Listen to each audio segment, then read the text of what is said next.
नमस्कार दोस्तों, आज के इस सेशन में हम बात करने वाले हैं उत्तर प्रदेश अधीनस्थ सेवा चयन आयोग यूपीएसएससी द्वारा निकाली गई एक बेहद महत्वपूर्ण और शानदार भर्ती के बारे में। विज्ञापन संख्या 14 परीक्षा 2026 के अंतर्गत यह सीधी भर्ती दो मुख्य पदों के लिए आयोजित की जा रही है। सहायक लेखाकार, असिस्टेंट अकाउंटेंट और लेखा परीक्षक ऑडिटर। अगर आप कॉमर्स या अकाउंट्स बैकग्राउंड से ताल्लुक रखते हैं और उत्तर प्रदेश सरकार के विभिन्न विभागों या निकायों में एक प्रतिष्ठित सरकारी नौकरी पाने का सपना देख रहे हैं, तो यह वीडियो या यह जानकारी आपके लिए बेहद खास होने वाली है। इन पदों पर चयन के बाद आप न केवल एक बेहतरीन करियर ग्रोथ मिलती है, बल्कि समाज में एक सम्मानजनक सरकारी पद भी प्राप्त होता है। इस पूरी प्रक्रिया में आयोग ने स्पष्ट किया है कि उत्तर प्रदेश के विभिन्न विभागों, नगर निकायों, आवास एवं विकास परिषद और विभिन्न विश्वविद्यालयों के अंतर्गत कुल रिक्त पदों पर योग्य उम्मीदवारों का चयन किया जाएगा। तो आइए इस विज्ञापन से जुड़े एक एक पहलू को बेहद बारीकी से समझते हैं। साथियों, किसी भी प्रतियोगी परीक्षा में सफलता हासिल करने के लिए सबसे पहला और सबसे जरूरी कदम होता है टाइमलाइन का सही ज्ञान होना, ताकि कोई भी महत्वपूर्ण तारीख आपसे छूटे नहीं। आइए नजर डालते हैं इस भर्ती की सभी जरूरी तारीखों पर। सबसे पहले इस विज्ञापन का आधिकारिक प्रकाशन 3 जून 2026 को किया गया था। इसके बाद ऑनलाइन आवेदन प्रक्रिया और शुल्क जमा करने की प्रक्रिया 14 जुलाई 2026 से शुरू हो रही है। इस फॉर्म को भरने और अपना फाइल ऑनलाइन आवेदन सबमिट करने की अंतिम तिथि 3 अगस्त 2026 तय की गई है। याद रखिए, 3 अगस्त के बाद ना तो कोई नया आवेदन स्वीकार किया जाएगा और ना ही कोई फीस जमा हो पाएगी।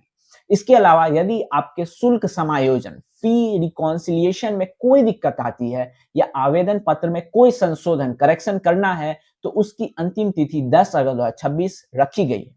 मैं आप सभी को सलाह दूंगा कि अंतिम तारीख का इंतजार बिल्कुल ना करें।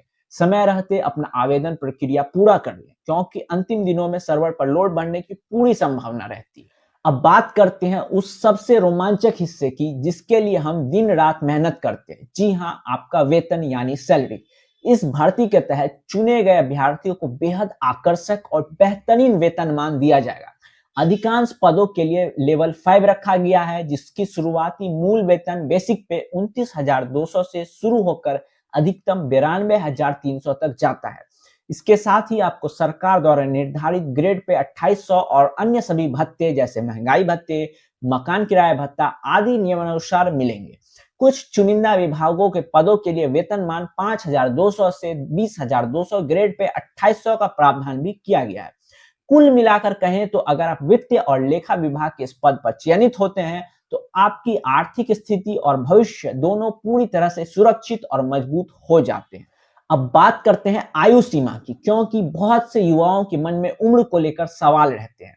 इस परीक्षा के आवेदन करने वाले सामान्य या अनारक्षित वर्ग के अभ्यर्थियों की न्यूनतम आयु 21 वर्ष और अधिकतम आयु 40 वर्ष होनी चाहिए। यहाँ आयु की गणना के लिए निर्णायक तिथि कैलेंडर वर्ष के अनुसार 1 जुलाई तय की गई है। लेकिन रुकिए, आरक्षित वर्ग के हमारे भाइयों और बहनों के लिए सरकार ने आयु सीमा में बेहतरीन छूट का प्रावधान किया है। उत्तर प्रदेश के मूल निवासी जो अनुसूचित जाति एससी, अनुसूचित जनजाति एसटी, अन्य पिछड़ा वर्ग ओबीसी या अन्य अधिसूचित श्रेणियों से आते हैं, उन्हें नियमानुसार अधिकतम आयु सीमा में छूट प्रदान की गई है। इसके साथ ही यदि आप पहले से राज्याधीन सेवाओं स्टेट गवर्नमेंट सर्विसेज में कार्यरत हैं, तो आपको अधिकतम आयु सीमा पूरे 5 वर्ष की अतिरिक्त छूट दी जाएगी। इसके अलावा शासनादेशों के अनुसार भूतपूर्व सैनिकों, विकलांगजनों और अन्य विशेष श्रेणी के लिए भी आयु में छूट के स्पष्ट नियम दिए गए हैं। आइए अब जानते हैं उस आंकड़े के बारे में जो तय करता है कि इस बार मुकाबला कितना बड़ा होने वाला है। इस विज्ञापन के तहत विज्ञापित पदों की कुल संख्या 1829 है। जी हाँ, 1829 कुल पद अपने आप में एक बहुत बड़ा अवसर लेकर आए हैं। ये पद अकेले किसी एक विभाग में नहीं, बल्कि उत्तर प्रदेश सरकार के कई अलग अलग महत्वपूर्ण विभागों, निकायों और विश्वविद्यालयों में बांटे गए हैं। इनमें आंतरिक लेखा एवं लेखा परीक्षा निदेशालय, नगर निकाय निदेशालय, उत्तर प्रदेश आवास एवं विकास परिषद, स्थानीय निधि लेखा परीक्षा निदेशालय, उत्तर प्रदेश वन निगम, राजकीय निर्माण निगम लिमिटेड और विभिन्न राज्य विश्वविद्यालय जैसे जननायक चंद्रशेखर विश्वविद्यालय और कई राजकीय इंजीनियरिंग कॉलेज शामिल हैं। इन सभी विभागों में अनारक्षित, एससी, एसटी, ओबीसी, ईडब्ल्यूएस वर्ग के लिए अलग अलग पदों का वर्गीकरण किया गया है ताकि हर वर्ग के योग्य उम्मीदवार को उसका बनता हक मिल सके। साथियों, अब बात करते हैं सबसे जरूरी पड़ाव की, यानी इस भर्ती के लिए आपकी एजुकेशनल क्वालिफिकेशन और पात्रता क्या होनी चाहिए। इसे बहुत ध्यान से समझिएगा। सबसे पहली शर्त यह है कि इस मुख्य परीक्षा में बैठने के लिए आपके पास प्रारंभिक अर्हता परीक्षा 2025 पेट 2025 का स्कोर कार्ड होना अनिवार्य है। जिन अभ्यर्थियों ने पेट 2025 दिया था और जिन्हें आयोग द्वारा स्कोर कार्ड जारी किया गया था वही इसके लिए आवेदन कर सकते हैं। एक बात और ध्यान रखें, यदि पेट 2025 में आपका वास्तविक या नॉर्मलाइज्ड स्कोर 0 या उससे कम यानी नकारात्मक रहा है तो आप इस मुख्य परीक्षा के लिए शॉर्टलिस्ट नहीं किए जाएंगे।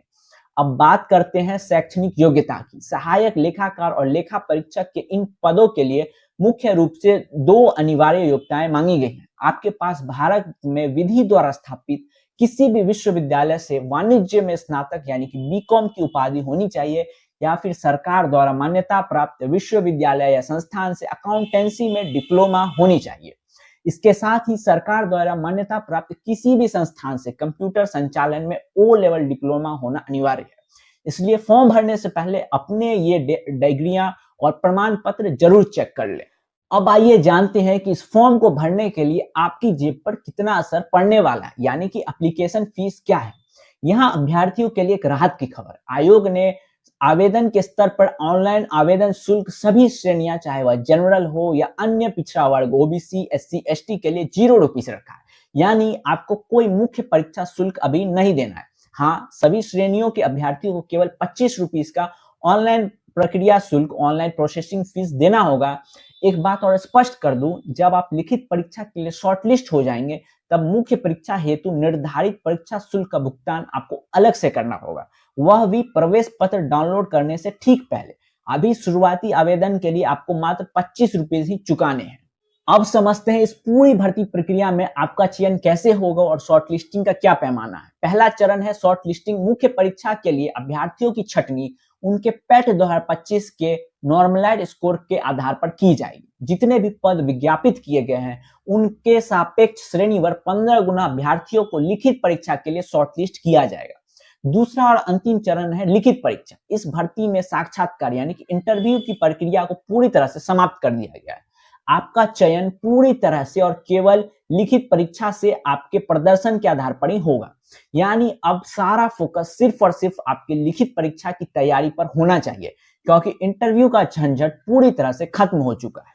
कई बार फॉर्म भरते समय इंसानी भूल की वजह से कुछ गलतियां हो जाती है। ऐसे में जानना बहुत जरूरी है कि करेक्शन या संशोधन के क्या नियम है। अगर आपने अपना आवेदन अंतिम रूप से सबमिट कर दिया और आपको लगता है कि कुछ सुधार की गुंजाइश है तो आयोग ने इसके लिए संशोधन विंडो खोली है, जिसका अंतिम तिथि 10 अगस्त 2026 है। लेकिन ध्यान रहे, आप अपने पूरे फॉर्म को नहीं बदल सकते। आप केवल कुछ चुनिंदा विवरणों में ही संशोधन कर सकते हैं, जैसे करस्पॉन्डेंस एड्रेस, अन्य व्यक्तिगत विवरण जैसे AWS की श्रेणी, क्षैतिज आरक्षण जैसे दिव्यांग, भूतपूर्व सैनिक, स्वतंत्रता संग्राम सेनानी के आश्रित, लिंग या अपनी वैवाहिक परिस्थिति, या फिर आपके द्वारा दर्ज की गई अनिवार्य और अधिमानी अर्हता, एजुकेशनल प्रेफरेंशियल क्वालिफिकेशन से जुड़े विवरण। इसलिए कोशिश करें कि पहली बार में ही फॉर्म बिल्कुल सही भरें और यदि कोई गलती हो भी जाए तो 10 अगस्त 2026 से पहले उसे सुधार ले। विधिवत शुल्क समायोजन और बैंक रिकॉन्सिलिएशन भी इसी अवधि के भीतर पूरा होना अनिवार्य है। अब बात करते हैं सबसे अहम पड़ाव की, यानी आपकी परीक्षा का पैटर्न कैसा होगा। इसे बहुत ध्यान से नोट कर लीजिए। आपकी यह लिखित परीक्षा एक ही पाली यानी कि सिंगल शिफ्ट में आयोजित की जाएगी। इस परीक्षा में कुल 100 बहुविकल्पीय प्रश्न MCQ पूछे जाएंगे और इन्हें हल करने के लिए आपको कुल 2 घंटे यानी 120 मिनट का समय मिलेगा। हर सही प्रश्न के लिए आपको 1 अंक मिलेंगे, लेकिन यहाँ निगेटिव मार्किंग भी है। प्रत्येक गलत उत्तर के लिए उस प्रश्न के पूर्णांक का 25% यानी कि 0.25 अंक काट लिए जाएंगे। यानी आपको तुक्का लगाने से बचना होगा और सटीकता के साथ अपने पेपर को हल करना होगा, क्योंकि एक छोटी सी गलती आपके मार्क्स घटा सकती है।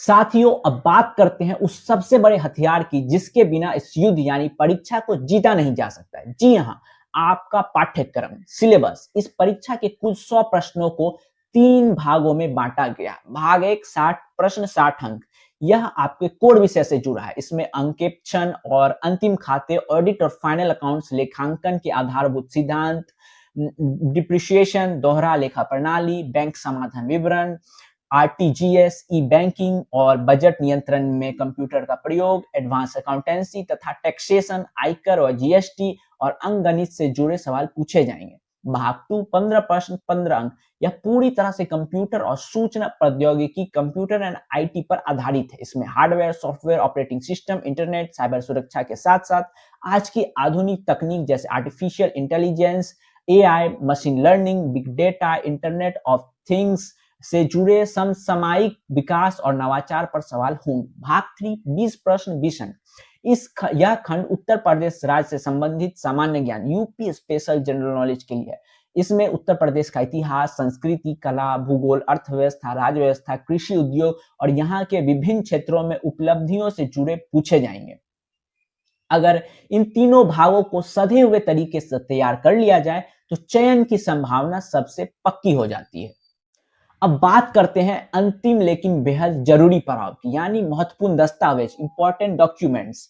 फॉर्म भरते समय या चयन के बाद डॉक्यूमेंट वेरिफिकेशन के वक्त आपको किन कागजों की जरूरत पड़ने वाली है, इन्हें अभी से तैयार रखें।